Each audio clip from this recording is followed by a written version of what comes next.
Summary of Breakpoint by Jeff Stibel. Introduction. Have you ever worried that you're going to lose your job to a machine? If you have, you're not alone. Many of us recognize the inherent potential of artificial intelligence and the possibility that it can be used to create the perfect employee. A machine, after all, never needs bathroom breaks or maternity leave or equal rights. It can follow directions with minimal complaints or malfunctions. And it certainly doesn't need to be paid. However, this highlights a crucial distinction. Even machines are capable of outperforming fallible human beings in some areas. They also lack two crucial features that make humans irreplaceable: personal connection and innate intelligence. And because machines are controlled by programmed networks, like the internet, Jeff Stibel wants to study them and understand their potential as well as their limitations. He also wants to use this study as a means of comparing human networks and virtual networks to see where we differ, and what we have in common, and what we can learn from each other. So, through the course of this summary, we'll examine these things alongside Stibel's theory that the internet's potential has peaked while human potential has not. Chapter 1. No one is an island. Do you ever feel like you're surrounded by idiots? Or that you're just so frustrated with everyone around you that you want to escape and live by yourself on a secluded tropical island? If you're like me, perhaps you often while away the hours in your office with fond daydreams of being the only person on your very own island, undisturbed and happy. But of course, we always realize that a life of pure isolation isn't sustainable, and we continue to maintain our social status quo. But have we ever stopped to question why? Although we probably don't consciously think of it this way, we're actually hardwired to function in networks. And for the purposes of this summary, we're going to define networks as an interconnected system of people or things. So, put simply, those who operate in an interconnected system have more support, better resources, and an increased ability to accomplish goals and tasks. In fact, a quick glance at the animal kingdom shows that the species which have been the most successful at surviving and procreating operate in networks. Just think about ants, bees, and humans, all of whom work together to accomplish common goals. This means that deep down, even if we get frustrated with each other from time to time, we know it's in our best interest to stay together. Because, as corny as it sounds, two heads really are better than one. Different people bring unique skill sets, talents, and abilities to the table. So each person's contributions benefit the group. To put that into perspective, think for a moment about your favorite cocktail. For example, I'm not a fan of vodka on its own, but I love vanilla vodka when it's mixed with strawberry puree, caramel liqueur, and passion fruit to create a strawberry martini. Each of those things would be pretty gross if you drank them on their own, but when you blend them together, you can create something delicious. And the same is true of people. Chapter 2. How do networks develop? Have you ever wondered how networks develop? Well, it might surprise you to learn that they don't just spring up fully formed out of nowhere. Rather, because they're complex interconnected systems reliant on multiple relationships and moving parts, they develop through a three-step process. It starts, as you might expect, simply with growth. After a network has been established, it will slowly pick up momentum and new members and blossom into a functioning entity before seeking a peak in growth. In the case of the internet, this stage might be motivated by the advent of new inventions and technology. Likewise, in an ant colony, the growth stage might take on a life of its own when there is a surge in the amount of ants joining or contributing to the system. From there, the network will continue to grow. But after sustaining this pattern of growth for a certain period of time, this varies from network to network, the system will eventually reach this book's titular stage, the breakpoint. The breakpoint is exactly what it sounds like. It's the moment when the current growth rate becomes untenable. At this stage, the network self-destructs. And although this might sound like an unnecessarily destructive phase, it's actually a vital process in the life of a network because it allows us to assess progress through trial and error. Think, for example, about baking a cake. Every cake requires a certain temperature in order to, literally, rise to its full potential. But the only reason we know what the temperature is because someone, at some point, figured out the cake's breakpoint. They kept experimenting until the cake burned and, after repeated attempts, learned how to get it just right by finding a balance between growth and the breakpoint. But cakes, unlike networks, lack the ability to self-correct. Because when a network, whether it's comprised of human or animal parts, realizes it's gone too far, it attempts to correct the balance. That might mean decreasing in size or removing certain components, but although the needs vary from network to network, the fundamental facet of this process remains the same. Then, they're ready to enter the third and final stage, equilibrium. This occurs when the network finds its ideal size and balance and learns to operate effectively at this new capacity. Chapter 3. Quality over quantity. We've all heard this old saying at one time or another. We know, for example, that it's better to have a small friend group that we can really count on than have a multitude of acquaintances that we don't really trust. Well, the same is true for networks. That's why the equilibrium stage depends on a network finding its optimal size. It can't be tiny. After all, a network comprised of 2 or 3 ants is unlikely to be effective. But as we saw through our earlier discussions of the breakpoint, networks that are too big are unwieldy and they quickly break. That's why successful networks concentrate on quality rather than quantity. For a great example of this in action, the author invites you to consider the brain.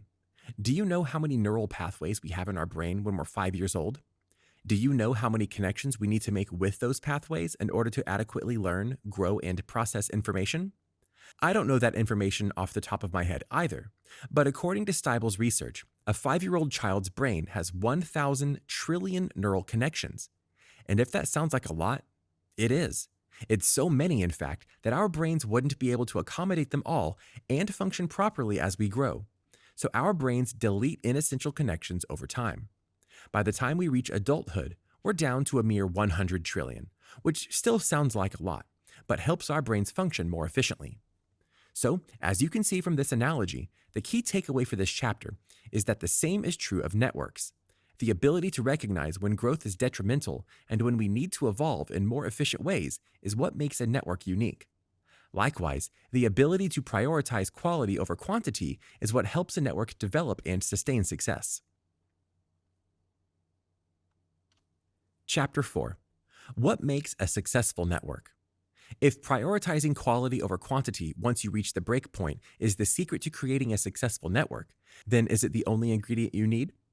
Stibel argues that, in fact, this is only one part of the equation.